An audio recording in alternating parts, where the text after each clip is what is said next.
This right here is the brand new Samsung Galaxy Watch Ultra, and it is the best Galaxy Watch I've ever tried. I had some time hands-on with this watch, and I have to say there's a lot to talk about here, just a lot that's different. Finally, we're getting an Ultra version of the Galaxy Watch, which I think is so fitting for this one to be named that, being a spec'd out Galaxy Watch with a ton of new features, ranging from holistic health to race and multi-sport modes, a long battery life, and of course some cool new gestures as well. And in addition to all of this, the build quality is also, well, ultra, with a new titanium body, a health sensor array that's also been upgraded with 2.5 times as many LEDs on there, and a new button on the side as well. But with all that, there's just in general a lot that's ultra about this watch, but the last of which, unfortunately, is also the price tag. I'll include a link below, and don't quote me on this, but I think during pre-order you get about $50 of credit and an enhanced trade-in value. I'll put the exact offer in the description below, but it's $649, significantly more expensive than many of the previous starting Galaxy watches. Now the design here has a lot that's very different about it. You can see on the outside, it's a very squared off build with a circular display in the middle. On the right side, we have that third button. And I think the third button, even though it might seem like, all right, whatever, you got an extra button, that's a pretty significant change for this. And the button can really do a lot and potentially be very helpful during workouts. Unfortunately, it doesn't work as a rotating crown. So unlike the Apple Watch Ultra, which has a very familiar design here, you can see this kind of took a lot of hints from the Apple Watch Ultra, but made it distinctly Galaxy. But unlike the Apple Watch Ultra, this doesn't have a rotating crown. Instead, it's a digital bezel, so kind of like we've been seeing on the Galaxy Watch 6, again on the 7, the 5. It's a pretty familiar thing we've seen for quite some time now. But looking at that third button on the right side, the quick button, you can press it once to open the workouts page, to start a stopwatch, to open a flashlight, or to turn on water lock. You can choose that in the settings. And there may be more functions in the future, but for now, I believe that's all we can really do with it. Once you are in a workout though, you can press it once to start workouts, to pause, to restart workouts. You can press twice to record laps, and in general, like, you're just able to use a button during workouts, whereas in the past, a lot of the times, the buttons were really, like, they would take you to the home page, they could do some, they could open up the recent apps, they weren't really optimized for workouts. This third button, the quick button, is optimized for workouts. In addition, this has a sapphire crystal cover glass, and it's also protected by a raised bezel all the way around. So much like the Pro model from a couple years ago, the screen should be pretty durable, pretty well protected in here as well. And talking a little bit more about that circular design inside the squared off design of the watch, I think it's a very interesting choice. Some people are going to absolutely hate this. Some people are going to love it. I'm kind of in the middle. I really don't mind it. I think it looks pretty distinctly Galaxy. And if you think about why they did this, I think it makes sense. You want the larger body to fit more sensors in there, to fit a larger battery in there, and just to make it a little bit more durable if you're climbing or if you hit against anything else. But the display can't really be squared off unless you make a totally different interface. This is still using the same Galaxy Wear OS UI that we've been seeing on so many other Galaxy watches. So it kind of has to be a circle to, use the rotating bezel, to do a lot of things like that. But you can leave a comment. Let me know what you think about the design. I know it's going to be very polarizing, so let the flame wars begin in the comments below. This is available in one size at launch and 3 different colors, all of which are titanium. So you have white, silver, and gray, which all sound very, very similar. They do look different though, but I don't know, the names are pretty similar. It's also IP68 water resistant. You can swim down 330 feet with this, and it has some military durability standards as well. In general, you're really gonna have a hard time damaging this watch. Even the buttons on the right side do have nice little guards around them, so you don't have to worry about damaging that. Something that's interesting with this watch is the new lug. So rather than a traditional, quick little snap out 22mm watch straps we've seen in the past, this now has what Samsung's calling dynamic lug, which means that you're going to have to, at least at launch, buy their new proprietary straps. They come with 3 different options. I think at launch, they're launching 3 different options. So we'll see how third-party adoption actually works. But on the back of the watch, there's a button, you press it, the watch strap pulls straight off.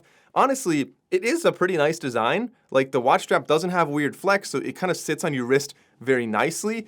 In addition, it is really easy to put on, really easy to swap out, and it's very, very secure as well. You don't have these tiny little pins that you're always trying to deal with. I think it's pretty good. The 3 styles that they're launching with are called Marine, Trail, and Peak Form. Marine is like a thick rubber, honestly a lot like the Apple Watch Ultra, kind of exactly like that band, the orange one that you might be thinking of.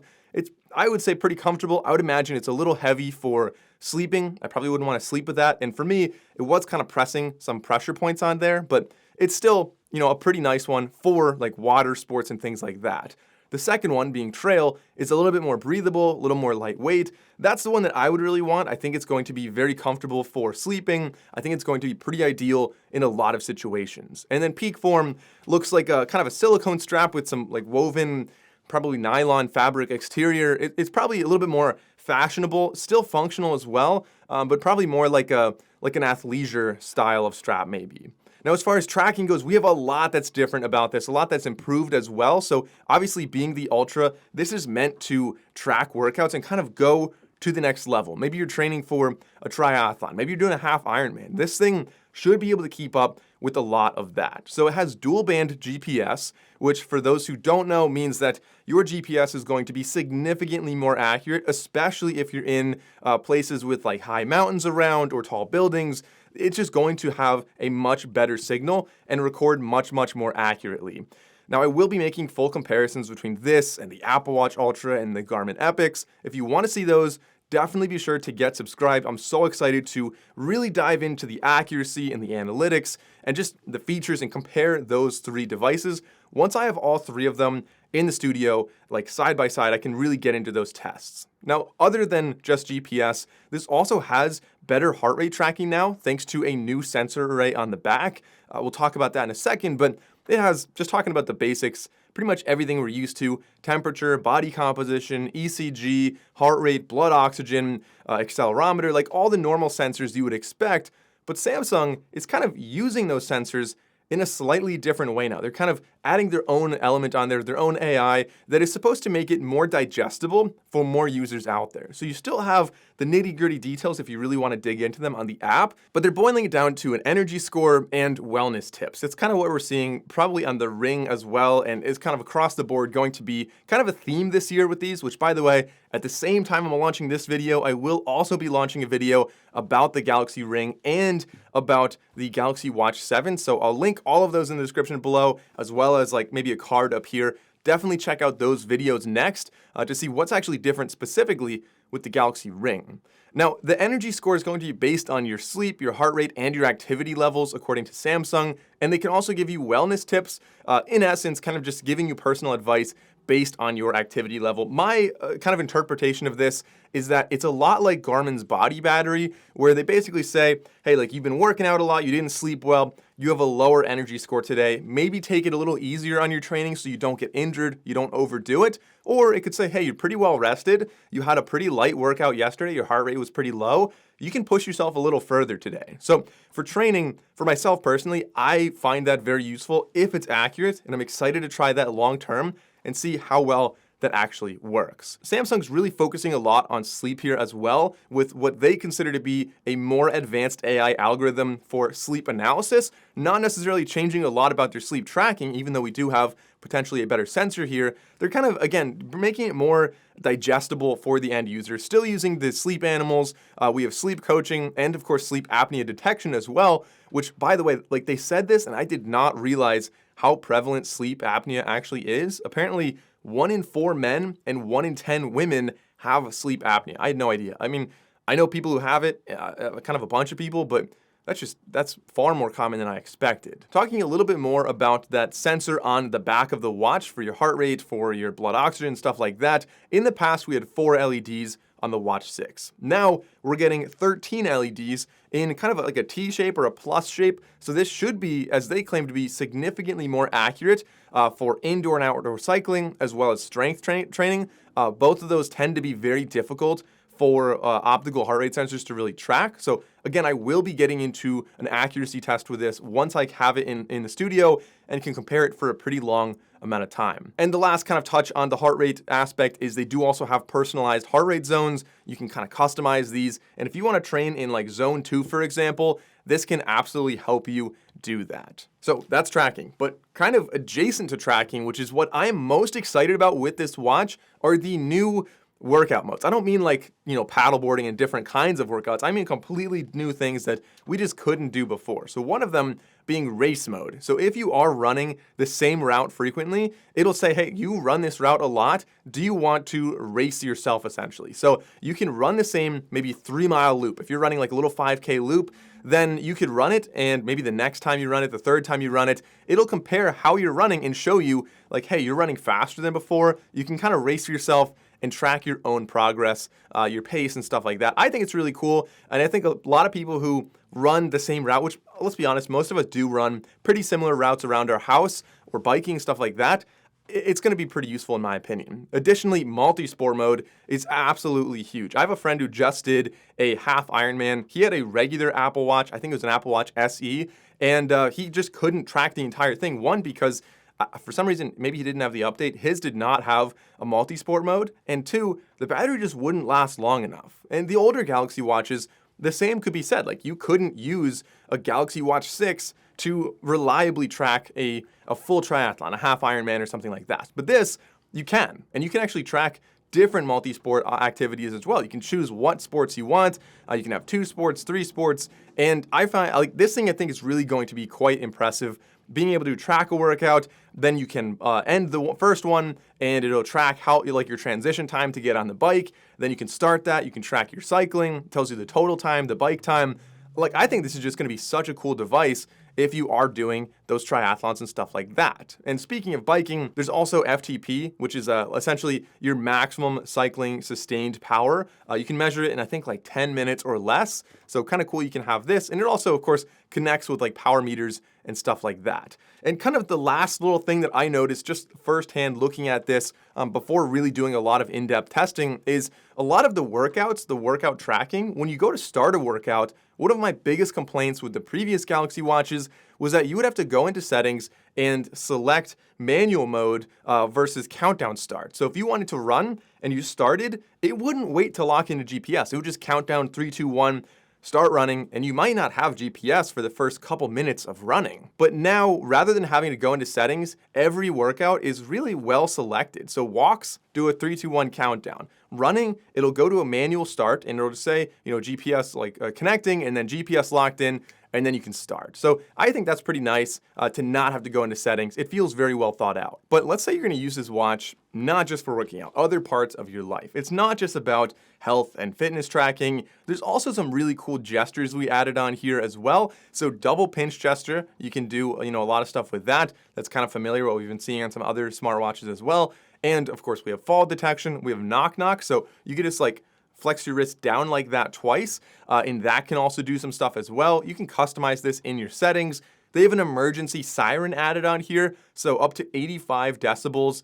I'm kind of afraid to do this indoors. I know it's going to be very loud and very, very high pitched. They claim it's audible up to 180 meters, so maybe anybody who is older or just doing more dangerous things, this could be potentially a lifesaver. Maybe if you fall into like you're climbing, you fall somewhere, people can't see you, you can just do that and people can, find you hopefully and save you. Speaking of more like off-grid stuff, there is TrackBack for hiking, a feature we've seen in the past with the Pro model as well. So I'm excited to have that on here. And we have some better AI. Like AI is obviously a big buzzword, big part of Samsung's Galaxy AI for All is kind of their initiative right now. But I was trying to think of like where would they actually use that, and probably the biggest one in my opinion is going to be in the quick replies. Rather than like a couple basic replies, there are AI suggested quick replies, which should be hopefully more relevant to your conversations based on what you normally would say. Other notable specs with this watch, they do have a claimed 100-hour battery life.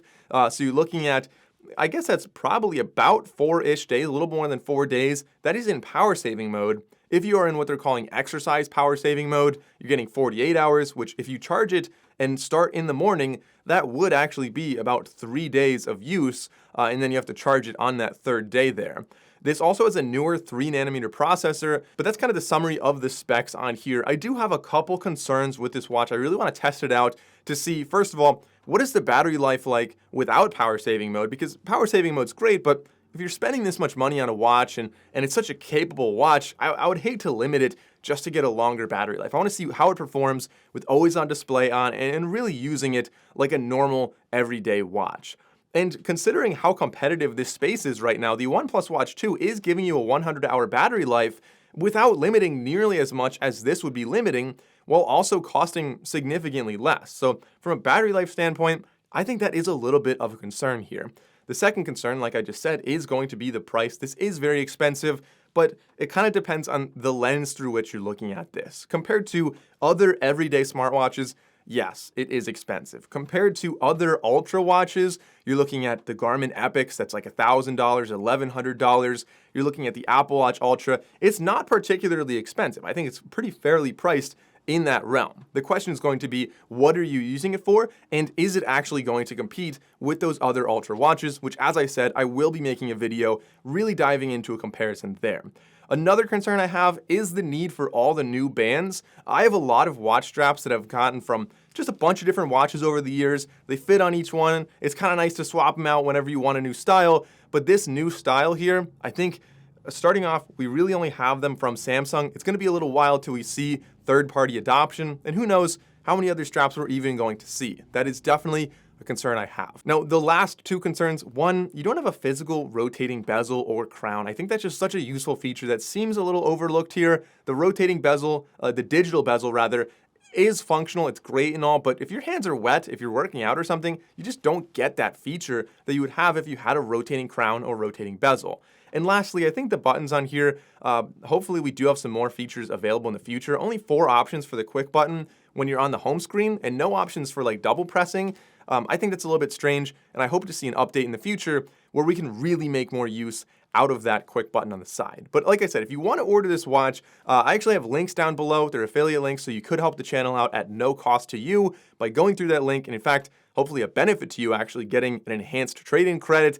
But if you do that, I'll get like a really small commission. I'll use that money to buy some other cool watches and make some in-depth comparisons with like the Apple Watch Ultra. I actually already have a Garmin Epix, but some other devices as well. Leave a comment. Let me know what you want to see a comparison with. And if you enjoy the video, which watching this long, I really hope you did, I highly recommend watching the other videos I'm releasing at the same time about the Galaxy Watch 7, the Galaxy Ring, and some other devices coming out as well. Thanks for watching. I'm Mike O'Brien, and I'll see you in those videos.